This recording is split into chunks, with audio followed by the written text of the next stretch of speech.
Hello, my name is Swissbianco. In this video I will talk about the Crossman Powermatic 500 air rifle.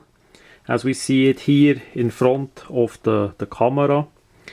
It's a Crossman air gun. We see the engraving on the barrel and also where it's made.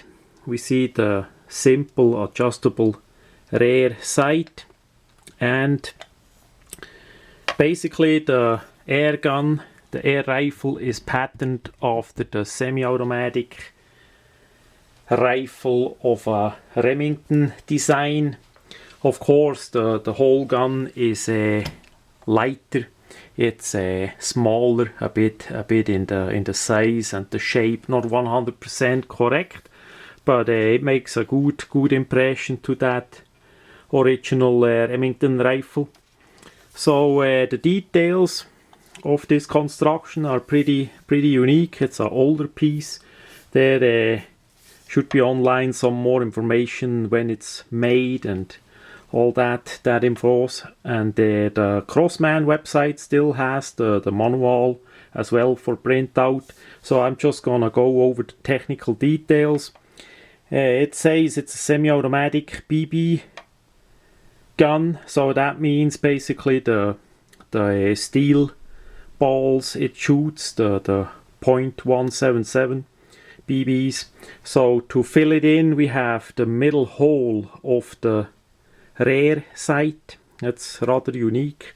The rear sight is adjustable with that part here as usually. Then we have the two screws, one the rear screw you can lose, so you can adjust a bit on the side. In the middle is that hole that allow you to fill in the BBs, and on the right side of the gun, of the barrel, we already see here the groove with where the BBs would be. We see a bit on the spring inside, and here now the gun is empty, of course. Here is that part that you basically slide forward all the way and you put it on the side below that it is hooked.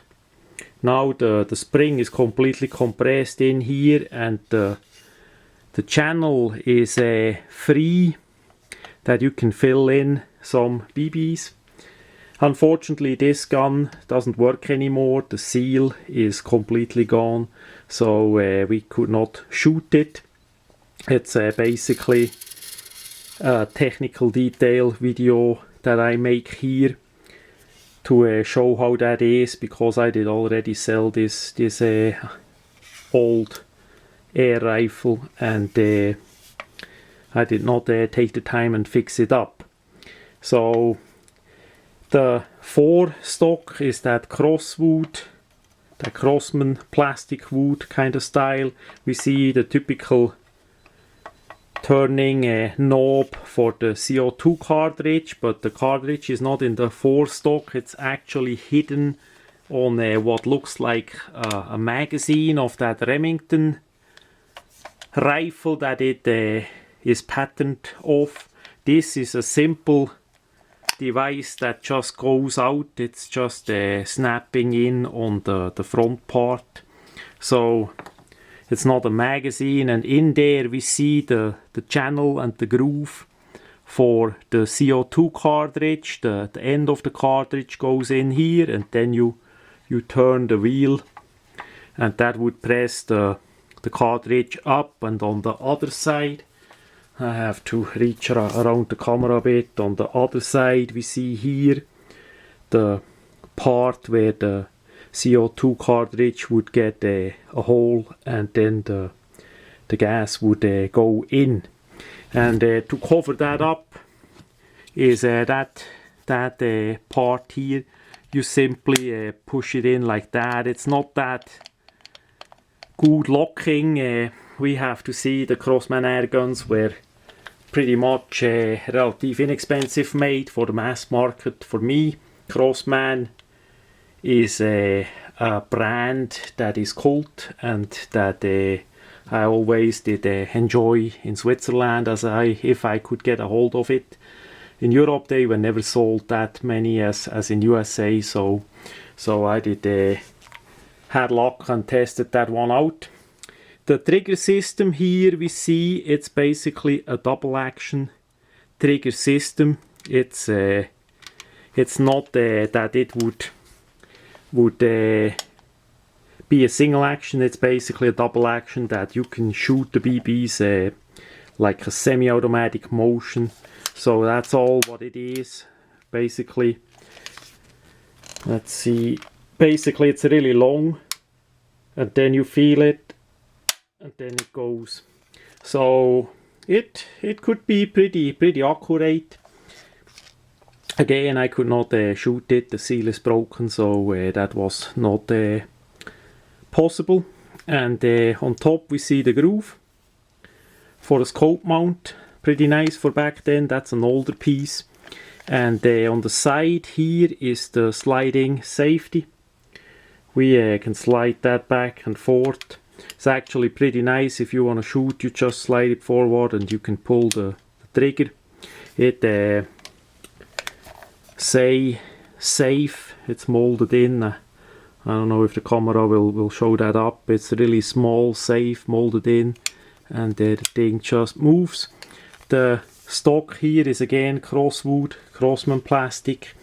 It's screwed on through this hole, so you could take the stock off relative easy and storage it a bit more compact. The stock feels relative heavy and solid. It could be that back then they made it a complete solid. I did not take it off. We see on the back side there is no butt plate. It's just the plastic that they used and finish, nothing more. And yeah, it's pretty interesting, especially to load it up with the hole in the front side.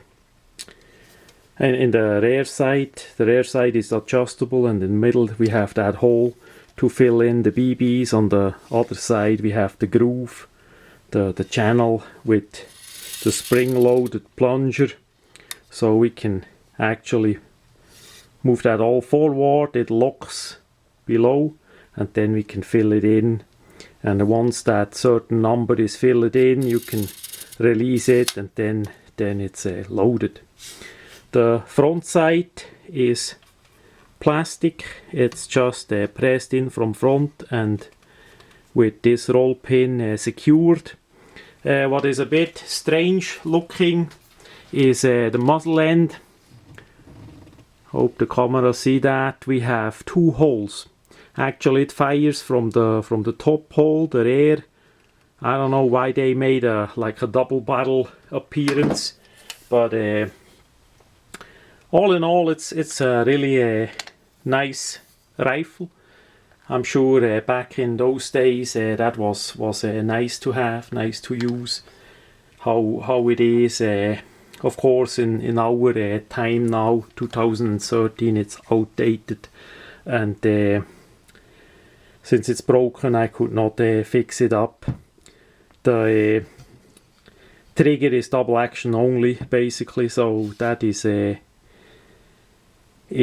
bit rough for shoot fast. It's a long way that we have to pull. So I don't know how really fast it was back then, but it was sure fun. Like with most crossman air guns, it's always a fun. I never had a bad crossman. So that much about the Crossman powermatic 500.